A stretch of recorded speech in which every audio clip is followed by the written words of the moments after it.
नमस्कार दोस्तों, आप सभी को एडवांस में हैप्पी छठ पूजा।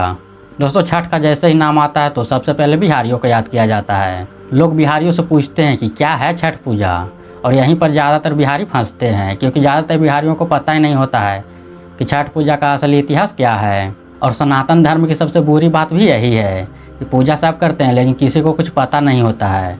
अगर कुछ पूछ लो तो तुरंत मुंह बन जाता है, और इसी का फायदा उठाकर सामने वाला बिहारियों को लपेटता है कि जिसे तुम बिहार का महापर्व बताते हो कि छठ पूजा एक फेस्टिवल नहीं है बल्कि ये हम लोगों का एक इमोशन है, और उसी का इतिहास नहीं जानते हो। और यही कारण है कि दूसरे स्टेट के लोग बोलते हैं कि छठ वठ कुछ भी नहीं है, बस इसे तुम लोग हवा बना कर रखे हो। तो आप लोग से रिक्वेस्ट है कि प्लीज़ इस वीडियो को पूरा देखिए। वादा करते हैं कि छठ पूजा का पूरा इतिहास बताएंगे और छठ पूजा के बारे में कुछ ऐसे लाइन्स भी बताएंगे जिसे पूछने पर किसी को भी बता सकते हैं, जिसे सुनने के बाद पूछने वाले के मन में छठ पूजा के बारे में कोई भी डाउट ही नहीं बचेगा कि छठ पूजा की शुरुआत कब हुई और किसने पहली बार छठ पूजा किया था, और छठ पूजा को बिहार का महापर्व क्यों कहते हैं, आखिर इसका इतिहास क्या है। और लास्ट में छठ पूजा का वैज्ञानिक कारण भी बताऊंगा कि आखिर साइंटिस्ट इस पर्व के महत्व के बारे में क्या बताते हैं। दोस्तों, छठी मैया ब्रह्मा जी की मानस पुत्री है। मानस पुत्री का अर्थ होता है कि मन की इच्छा से जन्मे पुत्री को मानस पुत्री कहा जाता है। धार्मिक कथाओं के अनुसार छठी मैया भगवान शिव के पुत्र कार्तिकेय की पत्नी हैं,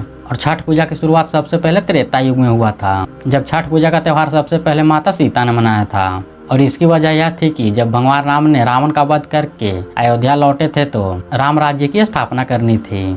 तब माता सीता और श्री राम दोनों लोगों ने छठी मैया का उपवास रखा था। लेकिन बहुत से लोग बताते हैं कि छठ पूजा का शुरुआत सबसे पहले सूर्य के पुत्र कर्ण ने सूर्य की उपासना करके किया था। कर्ण सूर्य भगवान के परम भक्त थे और वे घंटों तक पानी में खड़े होकर सूर्य भगवान को पूजा करते थे, और सूर्य देव की कृपा से ही वे महान योद्धा बने। बताया जाता है कि आज भी महापर्व छठ में अर्घ देने की वही परंपरा को अपनाया जाता है। जो भी लोग बताते हैं कि कर्ण ने छठ पूजा की शुरुआत किए थे तो सही बताते हैं। कर्ण ने छठ पूजा जरूर किया था, लेकिन कर्ण ने द्वापर युग में छठ किया था।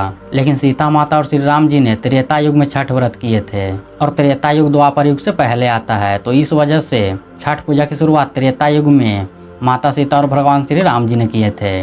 भगवान श्री राम को छठ करने का कारण था कि जब वे रावण का हत्या किए थे तो उन पर ब्राह्मण हत्या का दोष लगा था, क्योंकि रावण एक ब्राह्मण था। और छठ पूजा करने के बाद से श्री राम जी के ऊपर से ब्राह्मण हत्या का दोष हट गया था, जिसके बाद राम राज्य का स्थापना हो गया। दोस्तों, छठ पर्व को बिहार का महापर्व कहने के पीछे का कारण है कि छठ पर्व सूर्य देव की पूजा का पर्व है, और सूर्य देव को हिंदू धर्म कृषि का देवता माना जाता है, और बिहार प्राचीन काल से ही कृषि प्रधान क्षेत्र रहा है। इसलिए बिहार के लोग विशेष रूप से सूर्य देव की पूजा करते हैं, और यही कारण है कि छठ पूजा को बिहार का महापर्व कहा जाता है। दोस्तों, छठ पूजा मनाने के पीछे वैज्ञानिकों का मानना है कि जिस समय पराबैंगनी किरणें पृथ्वी पर सामान्य से अधिक मात्रा में एकत्र हो जाती है तो उसके कुप्रभाव से रक्षा करने का सामर्थ्य इस छठ पर्व के परंपराओं में है, जिसके महत्व से पराबैंगनी किरण की हानिकारक प्रभाव से जीवों की रक्षा संभव है। दोस्तों, उम्मीद है कि जो लोग छठ पर्व के महत्व को नहीं जानते होंगे वो लोग भी इस वीडियो को देखकर छठ पर्व के महत्व के बारे में जान पाएंगे।